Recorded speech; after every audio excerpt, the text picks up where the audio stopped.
Welcome, ladies and gentlemen. I'm actually going to not stand behind the wall technology. So welcome to this event, the Humanities Forum event.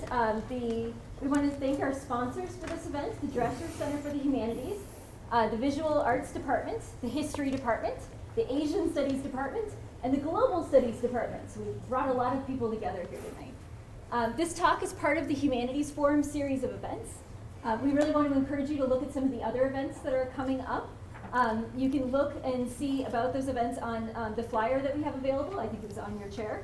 Also the website, thedreschercenter.umbc.edu. Our last humanities event of the semester will be on December 2nd at 4 p.m. here in the library.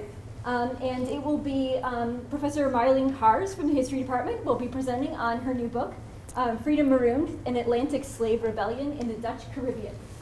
So it should be a really interesting talk about a group of slaves that rebelled in a Dutch colony in South America in the aftermath. So I encourage you to come and join us for that. Professor Kate Brown in the History Department was instrumental, I think, in connecting with Tong Lam and bringing him to campus. And unfortunately, she got called away at the last minute and can't be here.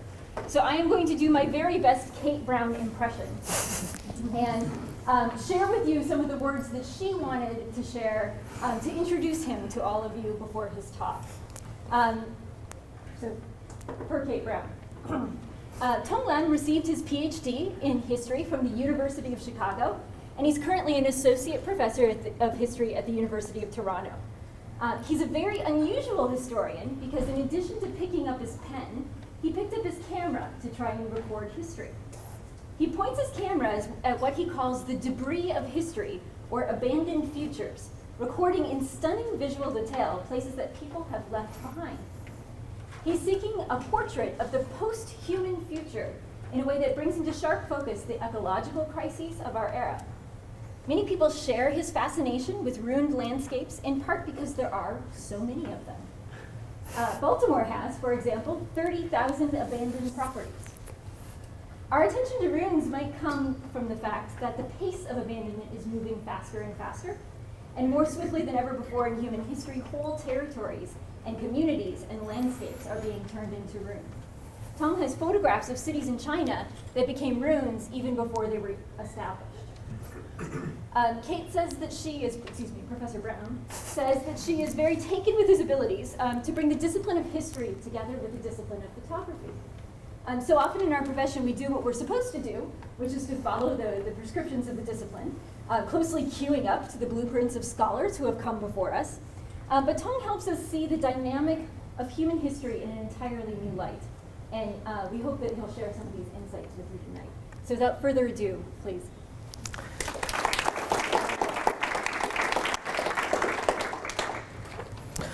So thank you very much. Thank you for the very nice introduction, and thank you for bringing me here. It's a great honor to be here, to be able to share my ideas with a very interdisciplinary audience, and thank you for Professor Jessica Berman, Professor Kate Brown, of course, to invite me in the first place. And I have a lot of things that I wanted to say, and so I'm not going to just do the formality thing. I want to get to the topic. But before I begin, I want to get it out of my way. In case anyone who have any interest in the movie industry, that you wanted to find a location for perhaps make a Chinese version of The Wire, this is the page for it. Okay, that's the, get it out of the way, right? So, is the sound okay? Oh, I hope so. So there are two central questions that interest me for this project. The first one is really want to deal with the question of destruction and violence that do not necessarily being captured by the mainstream media. So take, for instance, Detroit. Unlike New Orleans that was destroyed by Katrina, in a matter of days or even hours, the devastation, disinvestments, and human suffering that took place in Detroit happened over a long period of time. Right? In many ways, it's still ongoing.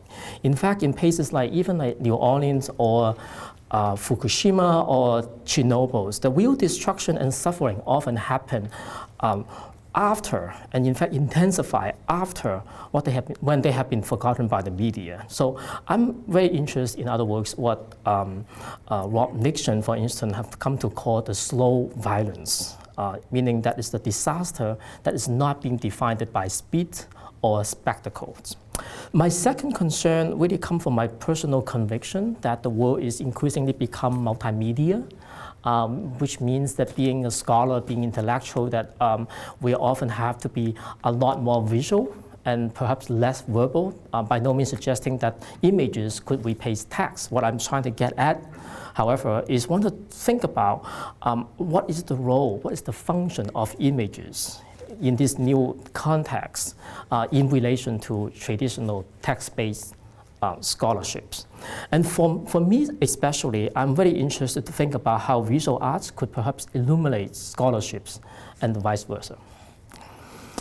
So the case that I'm particularly looking at is really the kind of urban neighborhoods that we don't normally consider as gated communities. But they are gated communities. Now, before I go on, of course, when we think about gated community in China, they often bring in the ideas that is a kind of urban space that are very new. Most of them were developed in the past 20 years that are often associated with conspicuous consumption and social exclusion that are related to the rising middle class, right, in the major urban centers. And there are a lot of those, one example, for instance, in Shanghai, around year 2000 or perhaps 2001, there's a 5-year urban planning project. The Shanghai municipal government actually introduced a project called One City, 9 Towns. And those 9 towns are including called Thames Town, which is a British theme town, Italian town, German town, Canadian town. I don't know what Canadian town really means, Scandinavian town, you know, et cetera, et cetera. In other words, you can really go from one country to another within a day. In fact, you can visit all 9 of them. And of course, there are places, for instance, also called Orange County, Beijing, or Paris, Guangzhou, for instance. And in many ways, there are many, many Paris, there are many, many Venice, there are many, many Thames towns, there are many things in China to try to satisfy this never-ending desire of the rising middle class. And I'm not talking about any of those gated communities. They are too obvious. We can perhaps find some of them even here, except that the Chinese version are often even more extremes. The one that I'm talking about today, the kind of neighborhoods are actually urban slums, that they are often being gated off from the rest of the of the city in the name of urban renewal projects, in the name of beautification and population management. So in many ways, my concern here is what some geographers have come to call subaltern urbanisms, meaning that to examine how social and geographical terrains in relation to the people with the city and the livelihood of the people who live in those spaces, as well as the possibility of resistance in those subaltern spaces. My approach is, instead of looking at urban ruins or ruins as something that is static, in other words, as a frame or a photo out of context, I want to approach them as something called perhaps ruinations, in other words, emphasizing the ongoing process of the physical and social devastation. So, since I'm going to talk about urban ruins, right, so I'm going to briefly explain the particular example that I'm going to get at. Perhaps one way to talk about it is really go back to some of the historical backgrounds. As we all know, the Chinese Communist revolutions was not driven by the urban-based working class proletarians. Instead, it was really enabled by the rural populations from the countrysides. And the Chinese Communist Party became popular, at least in part, even before the founding of the country, because of the land reform policies. So soon after the founding of the People's Republic of China in 1949, as a way to deepen the revolution, the government actually introduced new policy of land collectivizations. So more specifically, not only the private ownership of land was abolished, but agricultural production was now under the supervision of the states, and often in the forms of local governing units, and sometimes also known as the village associations. So to move forward very quickly, when China began to introduce the so-called economic reform under the new leader Deng Xiaoping in 1978, a mixed economic system was introduced. As geographer David Harvey and others have pointed out, that this policy introduced by Deng Xiaoping should be considered along with those introduced by Ronald Reagan, Margaret Thatcher, and so forth. In short, this is really about the crucial emerging moment of neoliberalism. So in this particular case I'm looking at, which is in this space, is a city in Guangzhou. It's called Xiantun, which I actually show up in the previous slides. Just very quickly, forgot to mention that I added subtitles so you know that what I'm talking about Xiantun that's the spelling. Literally means Shan village. Shan is the last name, the village for the Shan people, once upon a time. Xiantun is the one that I'm focusing on as an example to talk about this kind of so-called gated communities that's being gated off from the cities. And so in the early days of the economic reform, Xiantun was actually one of the most prosperous cities, one of the most prosperous village in southern China, in many ways because it's located in the Pearl Delta regions, because the land was very rich. In one of my interviews, when I talked with some of the villagers, the former villagers, they was almost spontaneously and instantly, when they talk about the agricultural production, they point out, they produce cabbage like that size. I have never seen that size before, but there were 4 or 5 people doing this simultaneous to me. So I was quite convinced that they can actually produce cabbage on this size.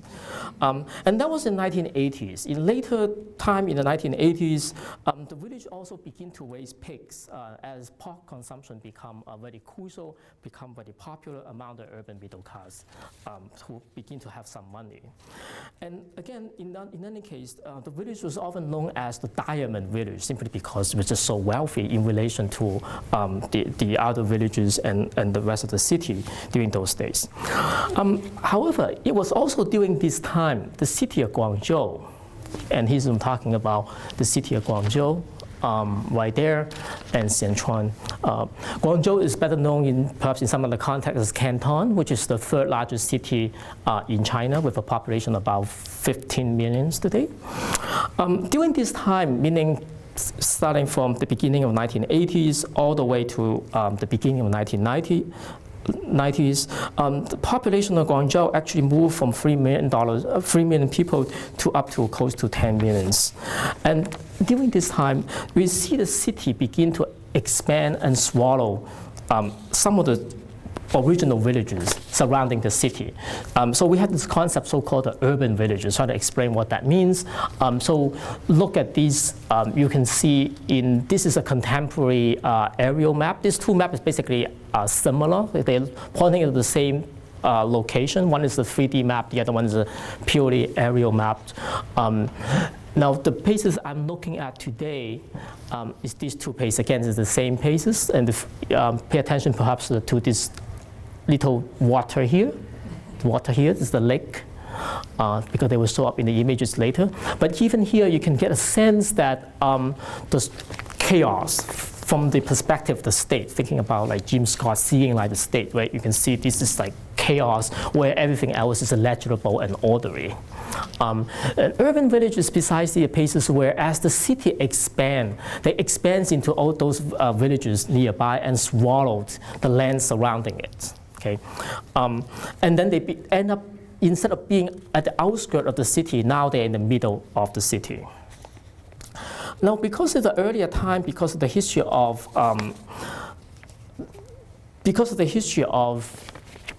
land collectivization during the revolution, where all the land because the land reform, because all the land was taken by the state, even with the city expanding into those places, the villages, original villages, still collectively owns the land. And none of them can sell those lands because they have the use rights. Legally speaking, this is supposed to be farmland. They collectively own it. They don't own the particular spot where they stay. But together, they own the entire community, including those spaces. In the 90s, the government began to move into these areas to try to develop part of the city. We can see, for instance, this structure here is a stadium, which is corresponding to this one. The construction of this stadium in the 1990s was for the national games that was going to happen in the city of Guangzhou. In anticipation of the game, they built the stadium, but also renewed the entire neighborhood surrounding it. As a consequence of it, Xiantun lost most of its farmland. So this actually was originally very large, and they lose all the farmland that now is only this park still remains.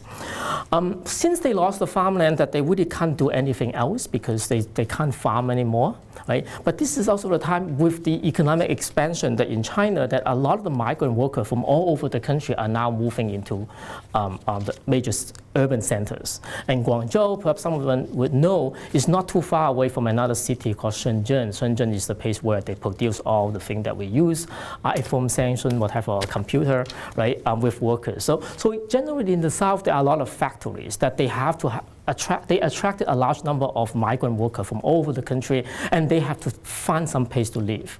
Now, for some of the factories, they provide dormitories, but doesn't mean that all workers, migrant workers, have dormitories. So many of the people who come to the city and looking for a job, or maybe they have some kind of temporary jobs, they will not be able to afford to live in other parks. In the basic, the normal rental market, they can only end up living in the what so-called urban village. And so they create opportunities for the original villagers who actually begin to build up their neighborhood, to turn them into sort of mid-rise rental properties. And so you can see today, and this is, again, you can see this, the actual how it looks. This is the lake. For instance, look at this building, it's about 10 stories, right? There are some smaller. So practically what happens, the people based on the village home, and then they begin to build up. This is a vernacular architecture. They build it themselves, or they hire people to build them. So they try to build as tall as possible based on the resources that they have. Now, guess who are the people who can build a taller building? Normally, people who will have more money, or more powerful, or be able to borrow some money, or connected to somehow some official. Now, when you build a building that is exceeding the height limit, you will be penalized. Right? So meaning that if you build a building that's really tall, you will need to, not just the money to build those buildings, but you also have the money to pay the fines, right? And this is the beginning of the problem because the rich get richer. In any case, this is the situation that we have in the past 20, 30 years, where the villagers are actually making profits by renting out their buildings. Normally are just rooms, for the most part are just rooms, to the migrant worker from all over China. Now, where do these migrant workers coming from? Many of these migrant workers, ironically, also back home come from villages. Villages themselves are also becoming urban villages.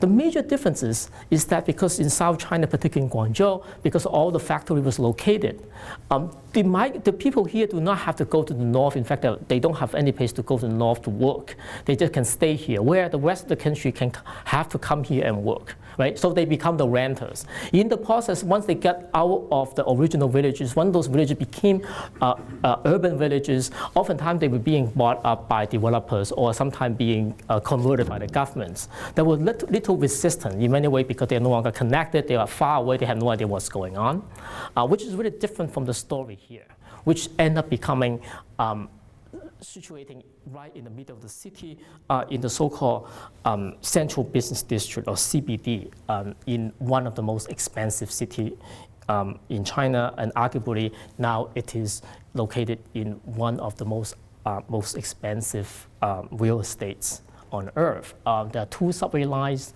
passing through, and there's a central exit. And some of this building here are nothing but luxuries. Now, before I go on, I'd roughly to say that these villages actually have about 800 years of history. And even during the height of the revolutions, with all the intense ideological struggles, the linear structure remains pretty much intact. The village was pretty much made up of about 5 to 6 major surnames, meaning they're descendants of those families. Shen was one of them, but by no means the only one. And they still have the ancestral hall preserved it, and this is one of the ancestral hall from one of the family, the Lu families. So during the Cultural Revolution, at the height of the revolution, these different villages, family took turn to be sort of governing the villages. When the Lu family want to do something, the Shan village, for instance, will oppose everything that they introduced. When the Shan village was in power, the Lu family will oppose everything. So in a sense, you can see how this late imperial linear structure continued to exist even during the revolution, and not to mention afterwards, and it came back in a big way. At any rate, in 2009, in anticipation of another major sport event, this time is the Asian Games, will come to Guangzhou at the end of 2010, the city government announced that they're going to demolish this neighborhood. They want to convert the remaining village land into normal land, meaning commercial and residential, and all these villages would have to be evicted. Now, of course, they provide compensations. But by this time, the population was in terms about 40,000. About 3/4 of them are actually migrant workers, meaning that they have no stake in this neighborhood. They don't own anything. They're just renting every month, right? And the original villagers are really collecting land, rents from them. About 6,000 of them, or about 1,400 households belongs to the original villagers out of a population of 40,000. By around 2010, the population reached close to 50,000, and you can see how dense it become. As an indication of, we're talking about, as I said earlier, that the most expensive land in the world, at least in Guangzhou, but large park in China. For instance, next door, right across the street, there's a W hotel right there. Luxury car dealership was right next door. Now, what happened is that the villagers, of course, they wanted to have proper compensation, otherwise they would not move away. And the state, however, refused to give the kind of compensation that they're demanding. I will explain to you exactly what's going on later. But in any case, they become a stalemate. Most of the people refused to sign the contract. In August 13, 2010, in summer, a large number of policemen arrived. Before the arrival of the policemen, actually there's about 300 men, you can say state hired gangsters, who arrived there during the day and prepared. And then when the police surrounded the neighborhood at night, these gangsters were being sent in and tried to demolish the neighborhood by force with equipment. Now, for those of you who know a bit about China, this is actually a rather common phenomenon, meaning that the state doesn't want to do its dirty work but send someone in between. And part of the thing is that the police actually surrounded and sealed the neighborhood, so making sure no one else can go in or come out, or that even the media cannot come in. Right? And this is the images you can easily got from the sort of different forms of media, then you can send a sense what's going on. The villagers, however, strongly resist and mobilize against the demolitions, and it turned out to be a major fight between them and those gangsters, and eventually the police moved in. They arrested about 83 of these people and beat up a lot of them. In fact, there was a scene was so chaotic that some of the higher gangsters said that to the villagers that we can't stand this anymore. They actually open up a space, allow them to withdraw and hide into the villages. So this is, now after that, they eventually released some of them, but they also pick up about 13 people who were actually formally being charged and arrested. And this is one of the two oldest people who were being arrested later on being picked up. By and large was on crimes that were being framed because it's not really right there at that moment, and he was 60 years old, and so now he's 65 this year. But I just talked to him this summer. As I was talking to him, he recalled the story. He started to cry. Now, before I move on, just quickly show you a few images of the tactics used by the state and the developers. The idea is that you normally need in fact legally, you need 90% of the people to sign on in order to demolish the entire neighborhood because they collectively owned it. So even if I'm going to sell, you cannot come in to demolish my building because there are enough people who say they refuse to. But they are trying to do it by force anyway. But in any case, whenever someone signs the contract, often due to intimidation through the employer or simply by force or other means, then the developer will come in and try to demolish and destroy everything, the frame, windows, whatever, so that making sure no one can come back and to occupy those buildings.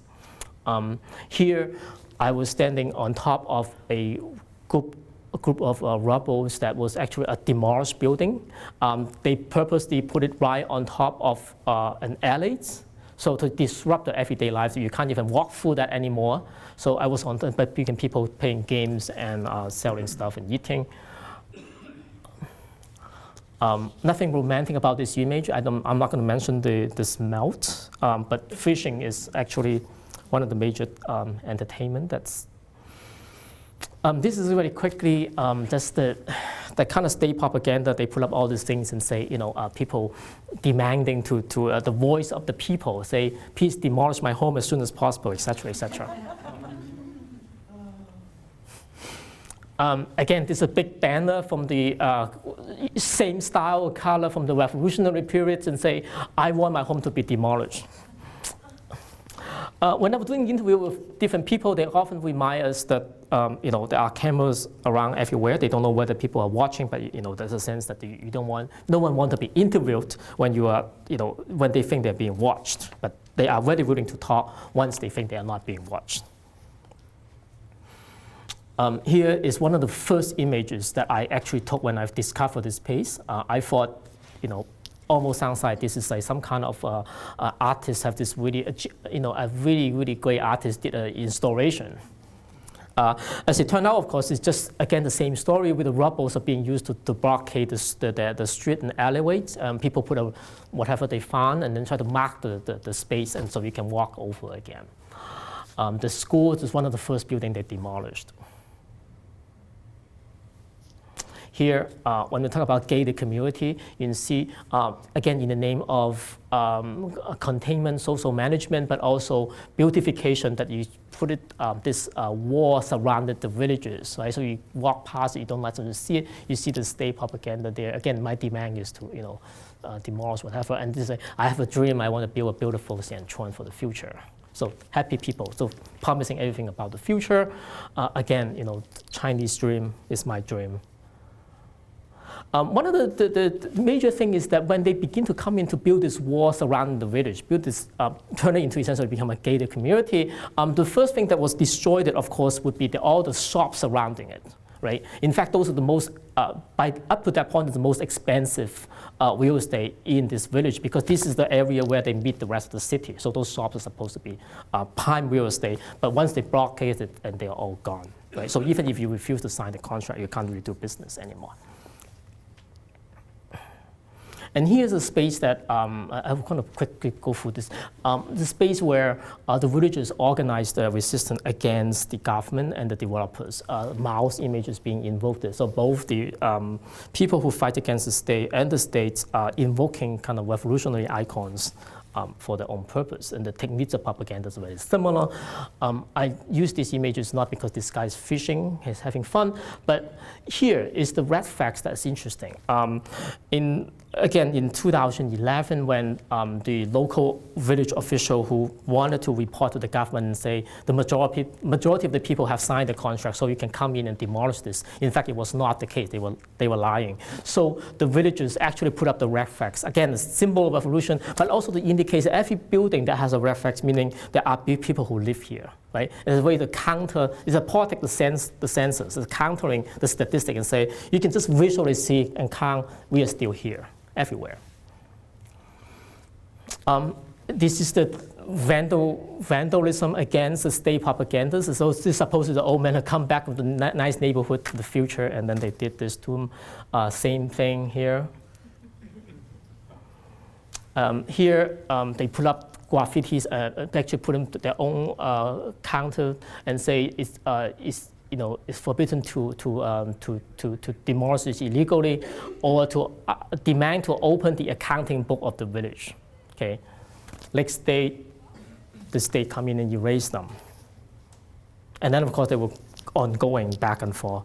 And here is one of the walls that was destroyed in the initial confrontation in August 13, 2010, where you see earlier the policemen, the lines of policemen, the wall was destroyed, and here they put up a new wall to contain them. But here the villagers put in, say, to demand to return the right to elections, because technically, constitutionally, they have the right to elect a local official, even though in reality that didn't happen. Here again, the same story where the developer come in and blockaded the alleyways. They can't walk forward, and then they begin the villagers who broke down the walls of some empty building, they create a new pathway for themselves. A few months later, the demolition company come back and clean up all the space. As it turned out, because the developer didn't pay the money, so they decided to disrupt the disruption by cleaning up the space. And finally, this is like the space, one of the top of the building that was destroyed, they begin to build a park, meaning the villagers, indicating that we're going to stay here forever. They're building a new park for themselves. And so I want to get to very quickly exactly what was going on here. Well, actually, as it turned out, the demand from the original villagers actually was quite stunning. What they wanted is actually, for every square footage they own, they want to exchange with the exact same square footage in the original location. In other words, developers are supposed to be responsible for building based on those space and then to exchange them.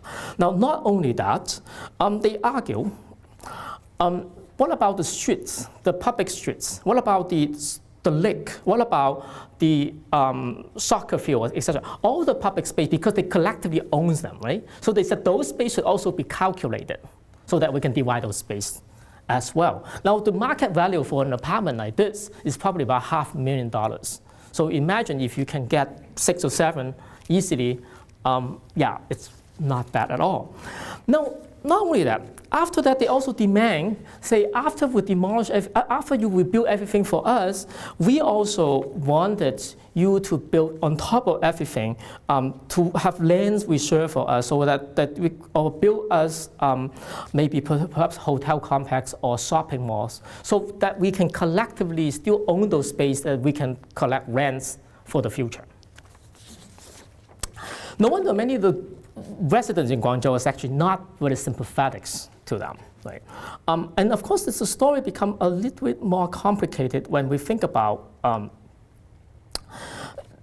these, in fact, after all, are the minority of people who live in the villages itself.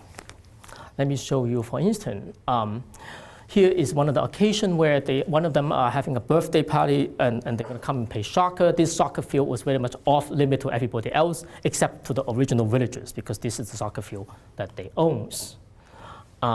Here they have a big celebration. In fact, the anniversary of the demolition, the resistance, 5-year anniversary of the. I'm going to move because I run out of time. This is. They would have a lot more people to come otherwise, but because there was an internal fighting, there's only 2 tables also up. Soccer came after that, and I'm going to go very quickly. Oh, sorry, same images. This is one of the ancestral hall after the dinner where they play games. Again, all these spaces are off limit to the migrant worker who live in there. And probably this is the most dignified and tranquil space you can find is the ancestral hall. One woman watching TV over there. And finally, this is the day where they sued the government and actually won the lawsuit where the court actually releasing a document and say the official were corrupt. But by then, most of the officials have already escaped it and left for Australia. No one can find them. What a contrast when you look at very quickly the migrant workers in the same place in a different area where they watch TV at night because they have no place to go. They don't have a nice place to watch TV or play ping pong. What about these stories that this old woman collecting wheelbars for recycling in order to make a living? What about this guy, again, collecting recycling materials and try to run away when he saw me, clearly that he was not legitimate. Neither do I, of course, to be there. And what about all these young men alienated, looking at the cell phone every evening? What about this guy who are always sitting there at 9 p.m. talking on the cell phone and parking the car exactly in the same spot. I want to talk about all these stories, but rather than the people who, the original villagers, right? They only become part of the story, but by no means all the stories. But what about finally this person who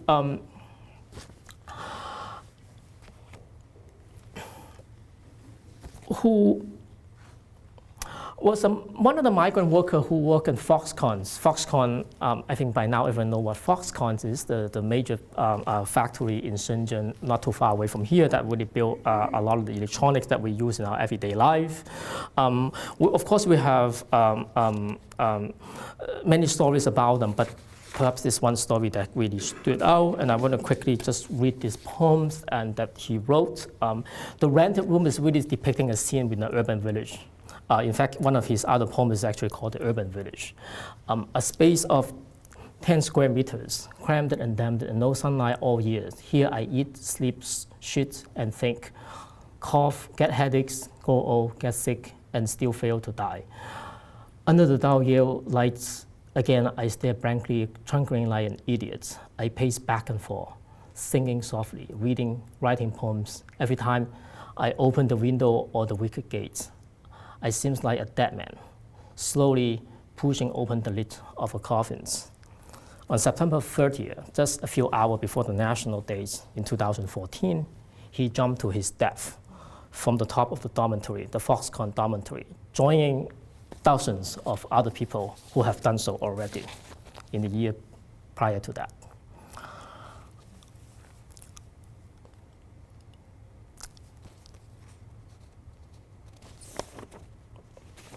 So this is the story of Xiantun. So I have different parts of the talk, right? So quite quickly, precisely because all the images are a different kind of story, it reminds us that, as Mike Davis points out in his work, when he talks about the planet of slums, Mike Davis described how mega city of the global south will become the centers of the hyper-alienations.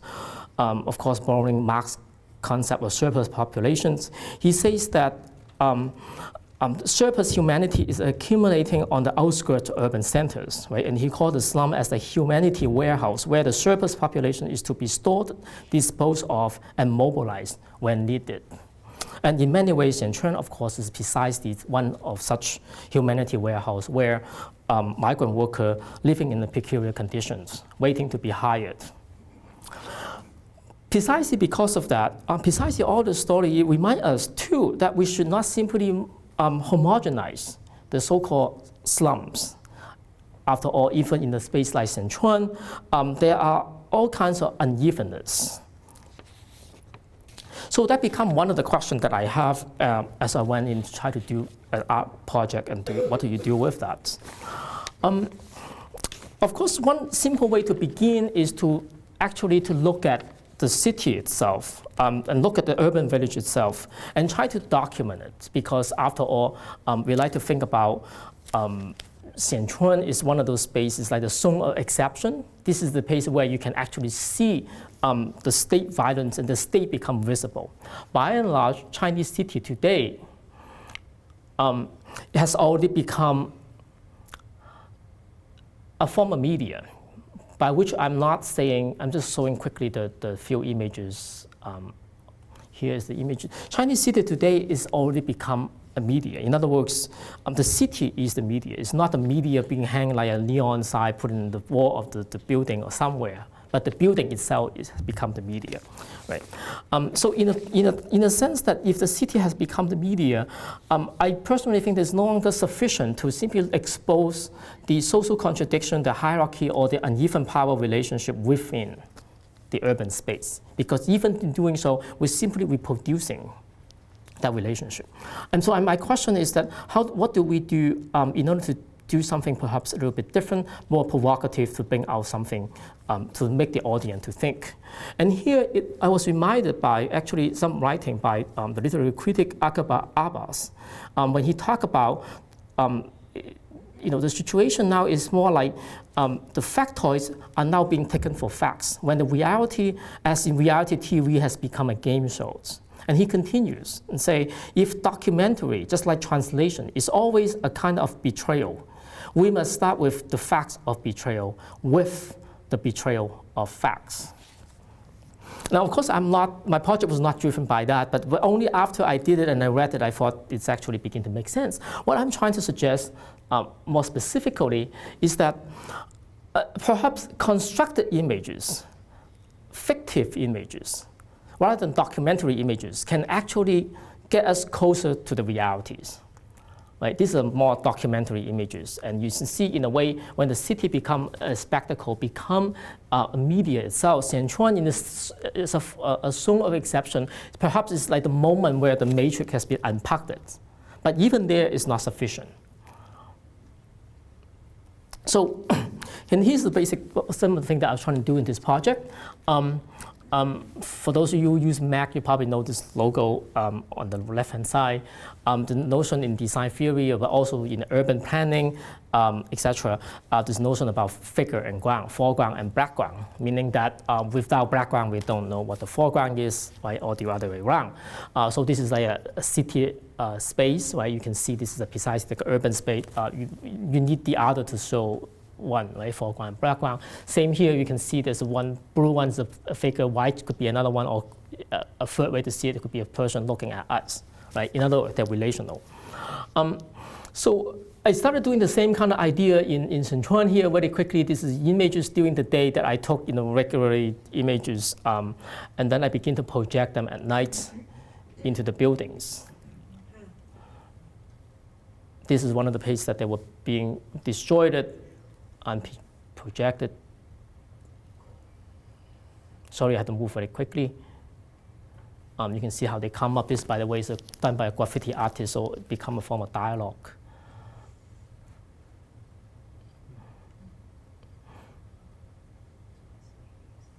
This is actually projected, but it's not obvious, but it is.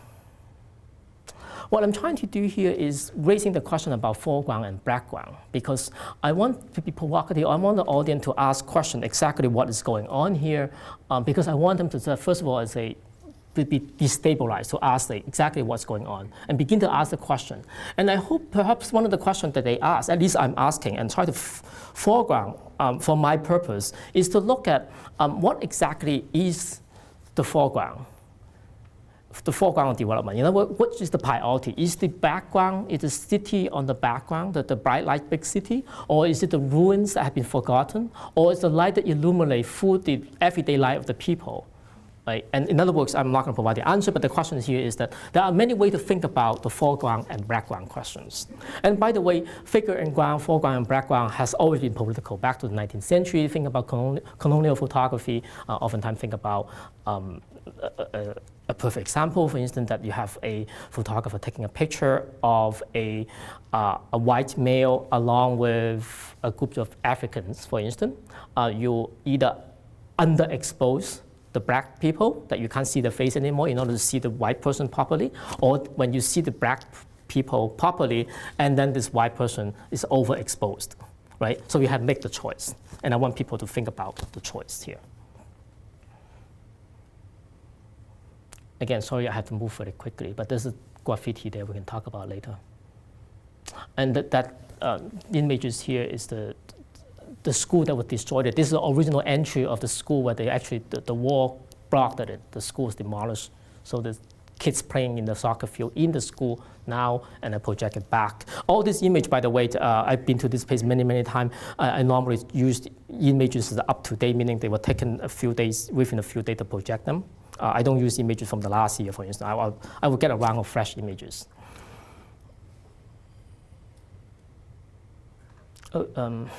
Sorry. So very quickly, by a way of making one case, I will come to the conclusion. Okay. I have to confess, when I was doing the images here, I never feel confidence about what I'm doing, because in many ways I feel guilty, and precisely because being a historian, I often never really think about the question of the issue of the human subjects. With being a historian, we also look at, so to speak, the dirty laundry of the people who are already dead, right? Here, when we're doing the actual people, every time myself as a male photographer, I come to this space, and intruding in the space and taking picture of them. I often feel that I'm actually taking advantage of it because I'm taking the images out and try to show to somewhere. Right? In the process, I'm actually gaining. That I was often wondering exactly how I can actually do something and pay back to this community. And I also wonder about this question again and again. Except about a year or so ago in one evening when I was doing works at night over there, suddenly there was a black shadow that showed up in front of me in a very quick pace, right? With my artist graffiti friends next to us. And I was really caught off surprise. And so I was sort of didn't know, I didn't know who he was it security or some other people. And then he saw us, even though I can't recognize his face or see the person, clearly I knew there was someone who was moving quickly and he seemed to be smoking. And he clearly saw our anxiety and fear. And he quickly said that, calm down, don't stop, please continue to do this. And we ended up having a conversation that he talked about, and he basically said, well, you people are doing good things here, so you should not stop. You should never be stopped by any people. No matter what, you should just continue to do this. It's not about money. Now, he actually had no idea what we were trying to do, and he didn't even know who we were, and he had no idea what this project is about. He didn't even care. There's some kind of politics being assumed here, that he knew that we were doing there somehow semi-secretly. We're not supposed to be there. We're doing that. That's why we fear his emergency, right? So somehow he thinks that this must be good. In a way, that was the moment that I sort of come to this moment of recognition that it made me even feel even more guilty of it, because somehow he's assuming that I'm helping them. That's what I thought, that you're doing something good. And I was thinking that I'm not sure I'm doing anything good, right? I'm doing something that I thought was interesting, that I think is worthwhile. But is it really good? I don't know. I've been asking this question again and again. But by making the expectation, he essentially assigned me with a project, a mission, that I better to be doing something good. That was my first reaction. Now, over the past years, I did a lot more interview with different people, migrant workers, and some of the original villagers. They openly talk about photographies. One of the power moments they have and talk about the rifle of the policeman is in fact to try to protect one of the best camera they have so they can get high quality images. It's very important for them. And they were not naive. They were well aware that what photography or images documentary film can do. They knew that potentially it can do something to them and potentially couldn't do anything to them. But they were very happy that we were there simply because through this practice, we became somehow connected, that they, at the same time, when we were doing photos, they also come out and take photos of us. In other words, the colonial gaze disappeared. It reversed, right? Or at least somehow neutralized.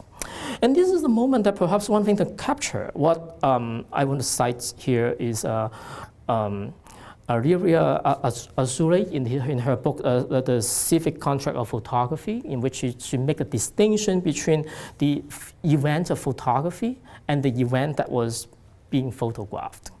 And she talked about how the event photography would never stop, it's always ongoing.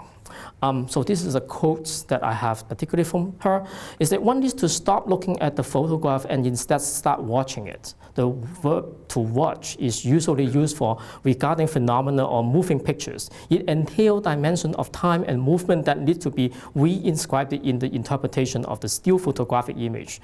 When and where the subject of the photograph is a person who has suffered from some form of injury, a viewing of the photograph that reconstructs the photographic situation and allows a reading of the injury inflicted on others become a civil skills, not an exercise in aesthetic appreciations. In other words, she was saying that the photographers, the spectators, and the people who are being photographed come together and forming what she called a civil political space in which that we continues the process of photography, the event of photography itself. And this, in a sense, precisely for that reasons, here in this space, in this evening, the event of photographing Xiantun continues. So, thank you.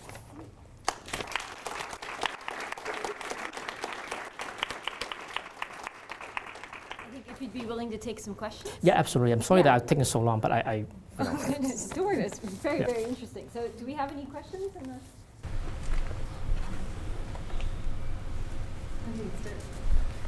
Hi, I'm really fascinated by your talk. I partially grew up in Shenzhen and now teaching outside of Baltimore. I was really struck by your opening remark about doing a Wire series in the context of your work. So perhaps you could share some more about that idea. What might you do if you were to do something like that? Well, that's an interesting question. I never really give any thought to it. I was meaning to be, a joke, but of course, you will have a lot of the scenario and perhaps a lot more. The complexity of the politics of it, and perhaps a lot more things that you can come up with it. I'm not sure it is actually durable. I had a question because you talked a lot about, when you showed these images, about your own feelings of guilt and what is your responsibility and what are you doing there. But obviously you are showing what these houses meant or what these places meant before they were destroyed. Did people come to watch when you put this up? Did you just put this up for a second to take the second picture? Or did you make this an installation that was up for like a whole evening? And how did people react to it? I don't put it up for the whole evening. First of all, during the time when the issue has become very sensitive, meaning that they were suing the government, but the state was actually having security guards constantly. You're not supposed to enter it if you're not actually belongs to the community. We have difficulty to enter. We have to sneak in from different places. Of course, we're not setting up the installation for a whole evening. It's really for taking photos. Oftentimes, there are people who come into those space and they watch, and sometimes we have conversation, but they are not meant to. The primary purpose is not for them. But now increasingly, because after they won the lawsuit, the politics basically shift quite a bit. It's more relaxed, and so it's okay to project it in this manner. But still, to get works done, I can't just put it up for the whole evening.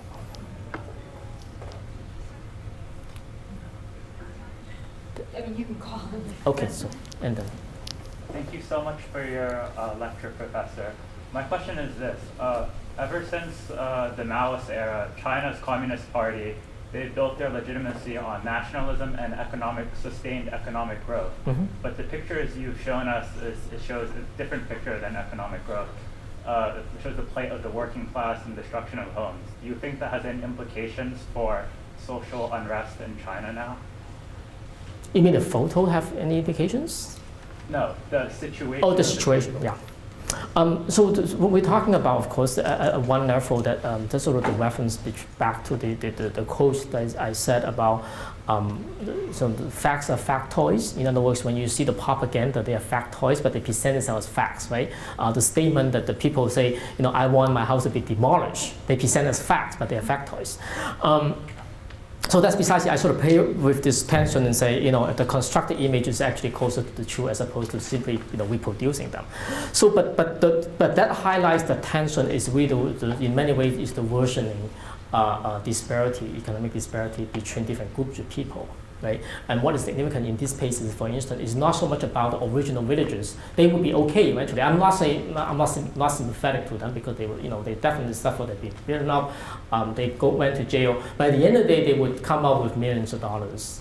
But we're talking about the vast majority of people who are in there. Would they create potential unrest? I mean, it depends on very local context. But we know statistically, even in the number that was admitted by the state, there are thousands of protests in China every year.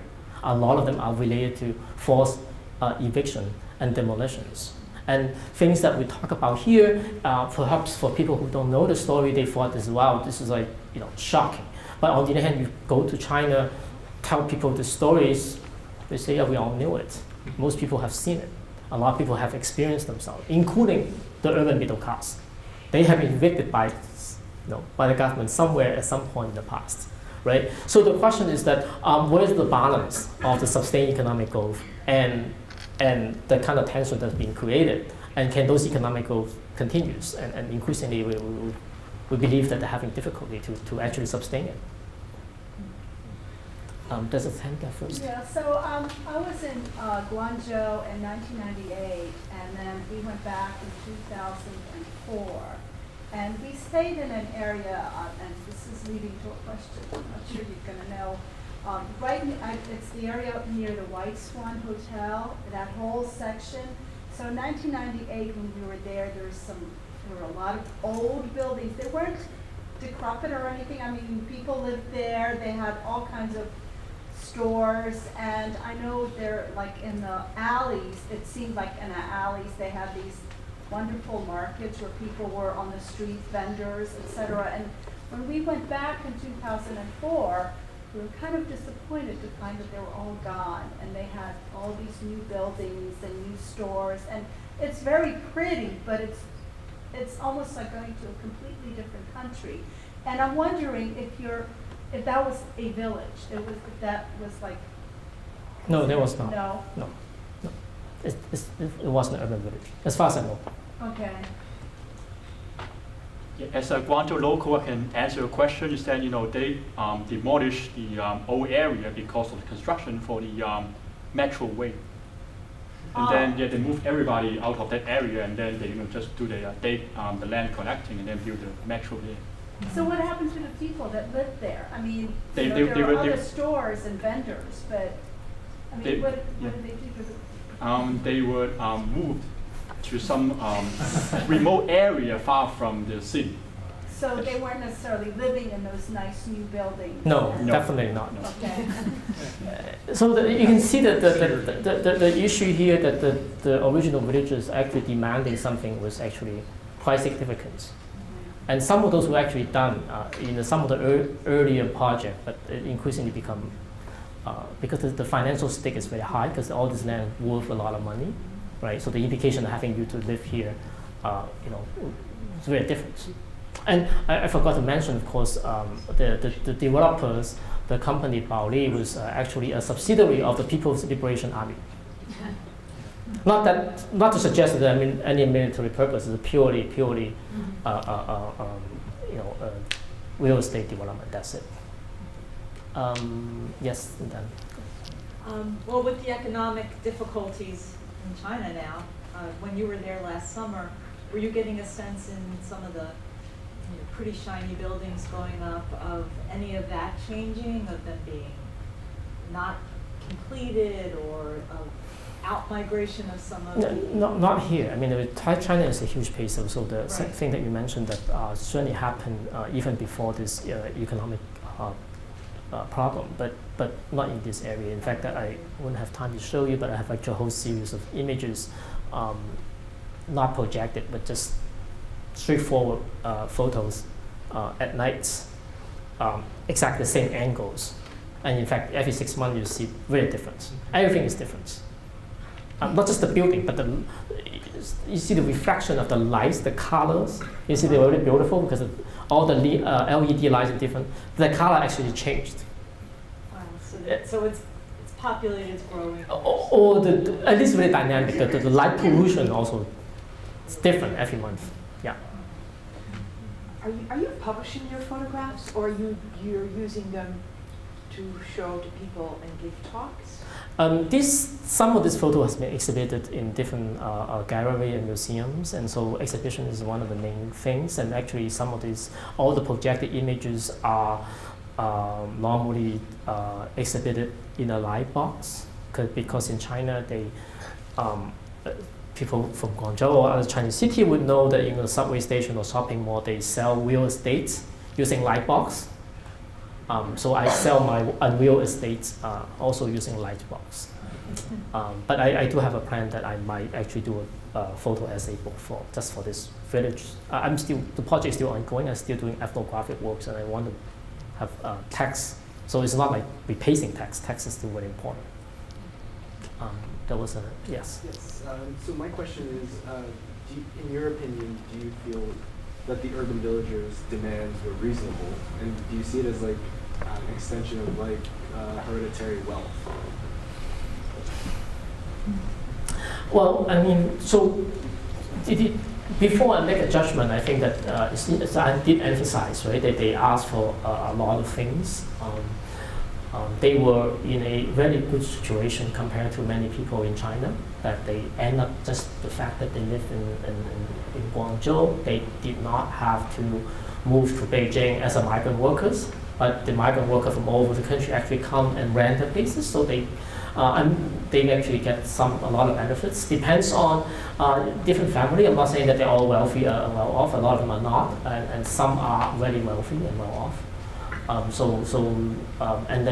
But they constantly remind me, at least, that's why I say that when we talk about the slum, we should not think about the slum as something kind of monolithic space, because a lot of the sons and daughters, they are actually professionals. Some of them work in the city government. Some of them work at the courts. That's why they knew all the details, and they actually suing the government and actually won the case, right? So compared to the migrant worker who have nothing, who would gain nothing from this, they are in a very good position, right? Whether they're reasonable or not depends on who you are, but also there's a lot of resentments. For urban residents from Guangzhou who have been there for ages, they don't get this kind of benefit, so they are very upset too. That's why they're not sympathetic to them.